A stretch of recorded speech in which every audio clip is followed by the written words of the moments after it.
of writers dream of getting published by a huge traditional publisher because they believe it increases their chances of their books getting to a large audience. A lot of writers need to understand that when you're submitting your manuscript to a traditional publisher, you're not the only one doing it.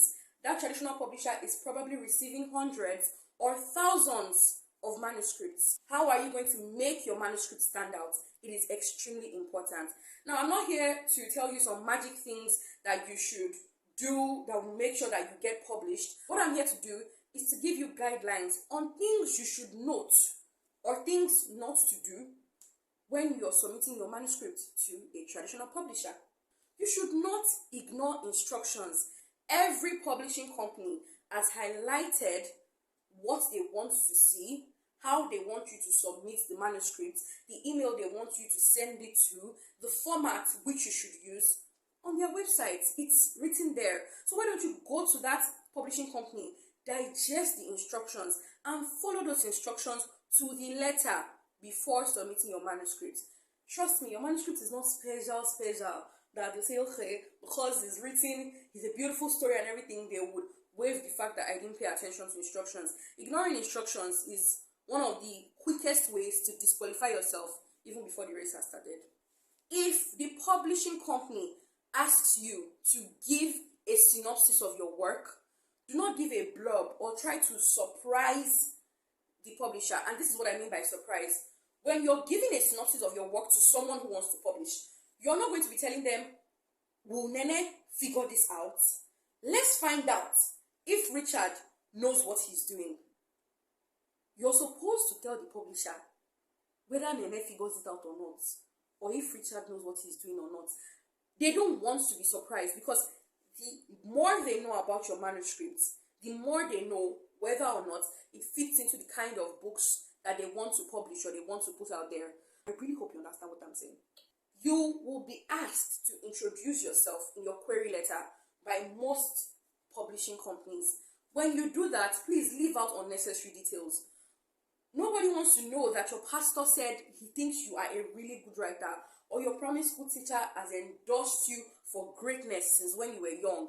Give us details as to how you think as a writer, what you have done with your writing so far, if you've ever been published before or if you're unpublished, if you have a blog, if you have poems. Let's just have an idea of who you are as a writer and leave out the unnecessary details. Another important thing that a lot of writers fail to do is to research about the company that they want to publish their book. There are companies that specialize only in publishing fantasy novels. There are some that publish mostly literary fiction.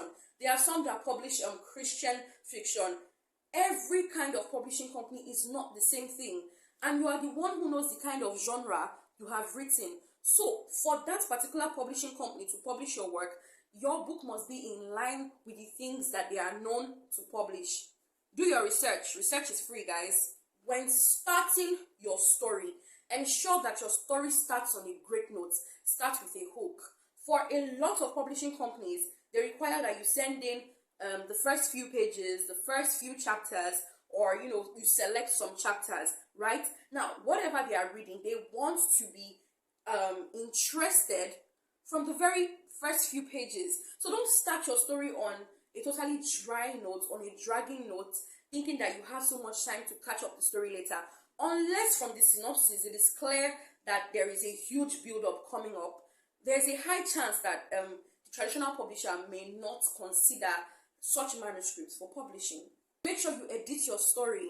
Omotayo, the publishers, when they receive the manuscript and everything and they decide to publish, won't they edit, my dear, before they even decide that they want to see your entire manuscript and publish? It must be something that is readable. It must be something that is comprehensible.